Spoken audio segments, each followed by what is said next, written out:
Hello everybody, how are you all? Welcome back to my YouTube channel. Yes, we all know that the dates for the NTA UGC NET exam are now announced. We have our exams from 21st of June to 30th of June, and the time, the clock is ticking and running fast. So we have to run like a horse to prepare for this upcoming UGC NET exam and for cracking it to our utmost capabilities. So another video in the line of Victorian age, after the history of Victorian age to the Victorian novelist, I am here with another video on Victorian prose writers. Very interesting video, very interesting people. With that, with my teaching you Victorian prose, your Victorian prose section will be covered, and the next video will surely be on Victorian poetry. We have already successfully completed the 16th and the 17th century.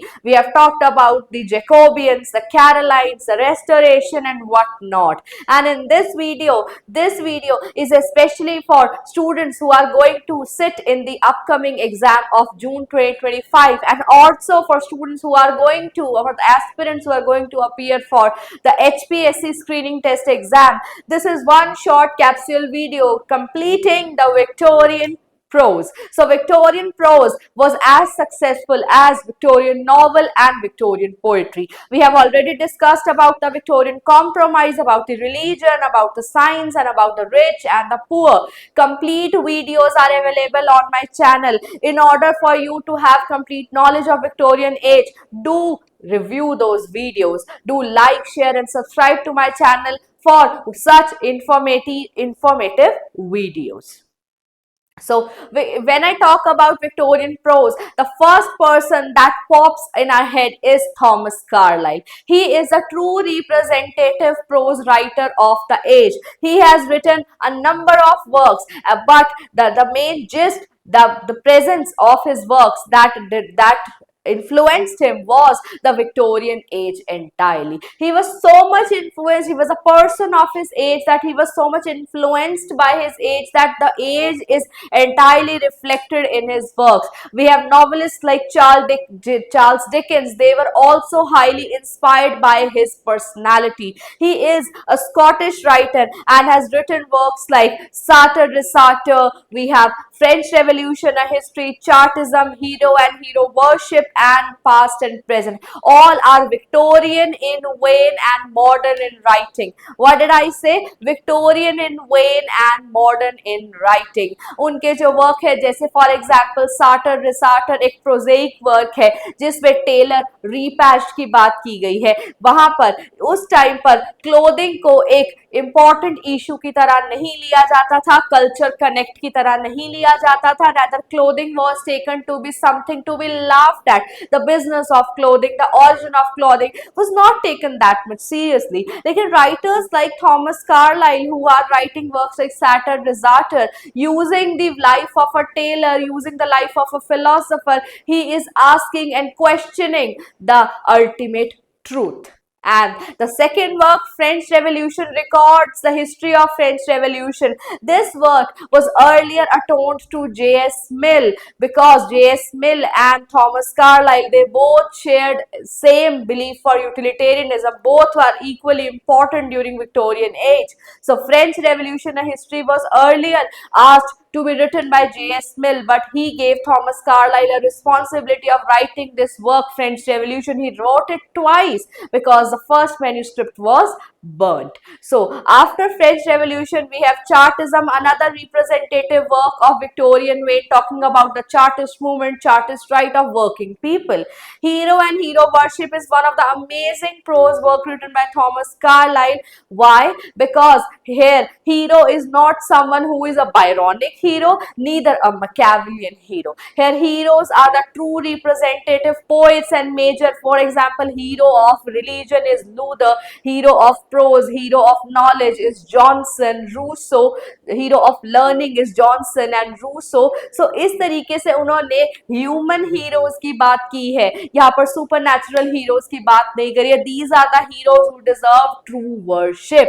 Past and present is another representative work. So first in the vein of Victorian writer is Thomas Carlyle, and second important writer in Victorian age of prose is Thomas Babington Macaulay. हम सब इन personality को जानते हैं, इनके work minutes on Indian education system पे इन्होंने Indian education system को setup किया है। इन्होंने अरेबिक एंड संस्कृत को एक लो लैंग्वेज मानकर इंग्लिश को एक हाई लैंग्वेज माना है। और जो फेमस कोट है इनके प्रोज वर्क की, to create a class that is Indian in blood and colour but white in intellect. हमारे लिए हमारा ब्लड तो इंडियन रहेगा, रेड रहेगा, हमारा कलर इंडियन रहेगा, लेकिन हमारी सोच वेस्टर्न होगी, हमारा थॉट, हमारा इंटेलेक्ट वेस्टर्न होगा।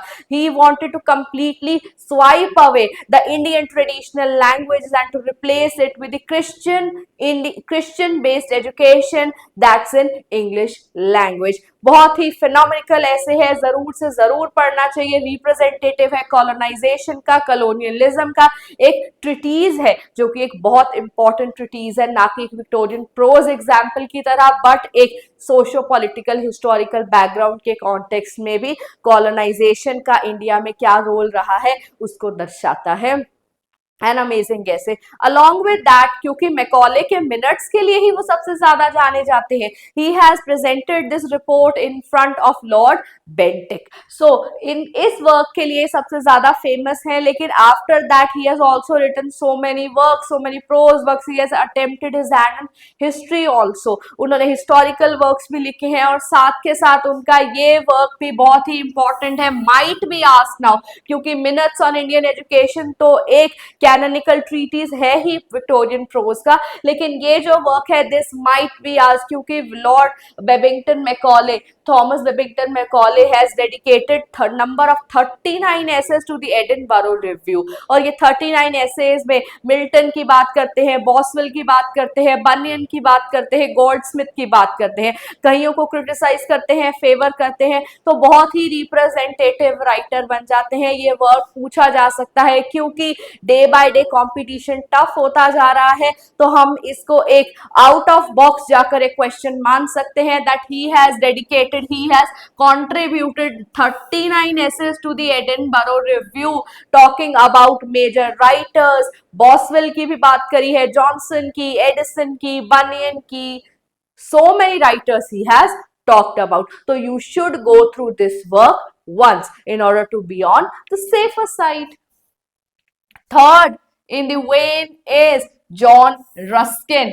जॉन रस्किन का एक इंपॉर्टेंट वर्क है अनटू दिस लास्ट, जिस वर्क से महात्मा गांधी भी इंस्पायर हुए थे, तो अनटू दिस लास्ट। लेकिन पहले थोड़ा सा जॉन रस्किन के बारे में जान लेते हैं। जॉन रस्किन एक कमर्शियल क्लास में पैदा हुए एक राइटर हैं, जो कि एक विक्टोरियन सेज, विक्टोरियन प्रॉफिट की तरह बातें करते हैं। पेंटिंग और आर्ट में इन्हें बहुत ज्यादा इंटरेस्ट रहा है। He is the person who is behind, who has actually merrily influenced the pre-Raphaelite movement। John Ruskin बहुत ही ज्यादा इन्फ्लुएंशियल रहे हैं प्री रेफेलाइट ब्रदरहुड में, जहां पर वॉल्टर पेटर कह रहे थे art for art sake, John Ruskin ने स्टार्ट किया art for life sake. Walter Pater aestheticism के एक इंपॉर्टेंट राइटर हैं, जॉन रस्किन जो है वो हमारे फिलोसफिकली एप्ट राइटर है, आर्ट फॉर लाइफ सेक की बात वो करते हैं। दोनों ही प्रोफेसर्स रहे हैं, बट आपस में आइडियली डिफरेंट रहे हैं, क्योंकि इनके थॉट में डिफरेंसेस आइडियोलॉजिकली डिफरेंट रहे हैं। तो एस्थेटिसिज्म को इन्फ्लुएंस किया, एस्थेटिसिज्म में डायरेक्टली इन्फ्लुएंस किया प्री रेफेलाइट ब्रदरहुड। कौन से ईयर में आया है, कमेंट सेक्शन वेलकम है आप लोगों के लिए। प्री रेफेलाइट ब्रदरहुड का ईयर कौन सा था, जर्नल कौन सी थी, क्वेश्चन पूछ रही हूँ, आंसर चाहती हूँ कमेंट बॉक्स में। सो John Ruskin pre Raphaelite brotherhood को इन्फ्लुएंस किया है, उनका मेजर वर्क है अनटू दिस लास्ट, जिसको महात्मा गांधी को इन्फ्लुएंस किया है, हमारे फादर ऑफ द नेशन को। एंड उनका अनदर वर्क जो काफी इंपॉर्टेंट है वो है सेसमे एंड लिलीज। यहाँ पर ही जॉन रस्किन का मेजर कमेंट आया है, Shakespeare has heroines but no heroes. Shakespeare के वर्क्स में हमें हीरोइंस देखने को मिलती हैं, हीरोज नहीं देखने को मिलते हैं। चाहे ओथेलो में हमने देखा है कि मेजर फीमेल कैरेक्टर का कैसे मर्डर हो जाता है, but ultimately she wins the show. हमारे पास हमारे मर्चेंट ऑफ वेनिस में हमारी मेजर कैरेक्टर पोर्शिया एक ऐसी हीरोइन है, रिनाउंड हीरोइन है, एक सक्सेसफुल फेमिनिस्ट हीरोइन है। तो सेसमे एंड लिलीज फेमस तो हुआ हमारे ऐसे की तरह, सब्जेक्शन ऑफ वुमेन की तरह, बट ज्यादा पॉपुलैरिटी सब्जेक्शन ऑफ वुमेन ने गेन करी। लेकिन इनकी ये जो शेक्सपियर को लेके स्टेटमेंट है, ये जरूर पूछी जाती है कि ये किसने कहा है। Shakespeare has no heroes. No heroes का मीनिंग जब डॉक्टर जॉनसन कहते हैं तो शेक्सपियर हैज नो हीरोज का मीनिंग है that he is a true representative writer who writes for human beings, whereas John Ruskin is entirely focusing upon the heroines that they are the true show stealer. So next in the line is Matthew Arnold, हमारे beloved writer, HPSC में भी आने वाले हैं और उसके साथ साथ नेट एग्जाम में जरूर से जरूर पूछे जाते हैं। एक पोएट है, क्लासिसिस्ट है, विक्टोरियन एजुकेशनिस्ट है। तो मैथ्यू आर्नल्ड के आइडियल्स जो है वो आज तक सिलेबस में प्रिस्क्राइब किए गए हैं, आज तक यूनिवर्सिटीज एंड कॉलेजेस में पढ़ाए जाते हैं। उनका मेजर ऐसे है the study of poetry, touchstone method इसमें दिया गया है, हिस्टोरिकल कॉन्टेक्स्ट की बात की गई है और उसके साथ साथ जो है function of criticism at present time में, क्रिटिक का रोल, ट्रू क्रिटिक का रोल प्रेजेंट टाइम पे, to know the best that is known and thought in the world. Very important quotation, HPSC वाले स्टूडेंट्स अटेंशन है, इन quotations को याद रखना है। टचस्टोन मेथड क्या है मैथ्यू आर्नल्ड का, और उसके बाद जो है हमारे हाई सीरियसनेस क्या है, चौसर के पास हाई सीरियस था या नहीं था। तो यहाँ पर कुछ ऐसी बातें, ये एक कैनोनिकल बातें हैं जो कि एग्जाम में सब्जेक्टिव स्क्रीनिंग दोनों में आ सकती है। Function of criticism at present time सबसे ज्यादा इंपॉर्टेंट क्वेश्चन है, इसका सबसे ज्यादा इंपॉर्टेंट क्वेश्चन हमें याद रखनी है। उसके बाद कल्चर एंड अनार्की, इनका एक प्रोज वर्क है जो अपने आप में जिस तरीके से आज मैं बताऊंगी वो बहुत इंपॉर्टेंट है। Culture according to Matthew Arnold is elite, elite class का कल्चर होता है कल्चर। लेकिन रेमंड विलियम्स क्या कहते हैं कि कल्चर तो ऑर्डिनरी होता है। तो Matthew Arnold is one of those person who has influenced the definition and origin and the meaning of culture up till हमारे जो है ये कल्चर इज ऑर्डिनरी वाली बात जहां पर आती है, उससे पहले सारा इन्फ्लुएंस मैथ्यू आर्नल्ड की बात पर था कि कल्चर क्रिटिसिज्म से कनेक्ट किया है, कल्चर को एलीट से कंपेयर किया है, कल्चर को बताया कि there are 3 types of culture, barbarian culture, philistine culture and populist. Barbarian elite culture होता है, फिलिस्टीन मिडिल क्लास का होता है, और पॉपुलिस्ट जो होता है वो मास कल्चर होता है। तो कल्चर के, जब कल्चर स्टडीज का स्कूल जब तक बना है तब से पहले तक इन्फ्लुएंस माना गया। कल्चर को एक हाई एंड टर्म माना जाता था, एक एलीट टर्म माना जाता था, all thanks to the Victorian prose writer Matthew Arnold. हाँ जी, इसके अलावा हमारे और राइटर्स भी हैं, हमारे पास स्टाची हैं, हमारे पास विलियम पेटर हैं, लेकिन these 4 are the main representative writer. Reading is must. इसके अलावा क्योंकि मैंने पेन डाउन कर दिया है कि ये इंपॉर्टेंट वर्क्स हैं, ये इंपॉर्टेंट राइटर्स हैं, आपको इसके अलावा सेल्फ रीडिंग पर जरूर से जरूर फोकस करना है।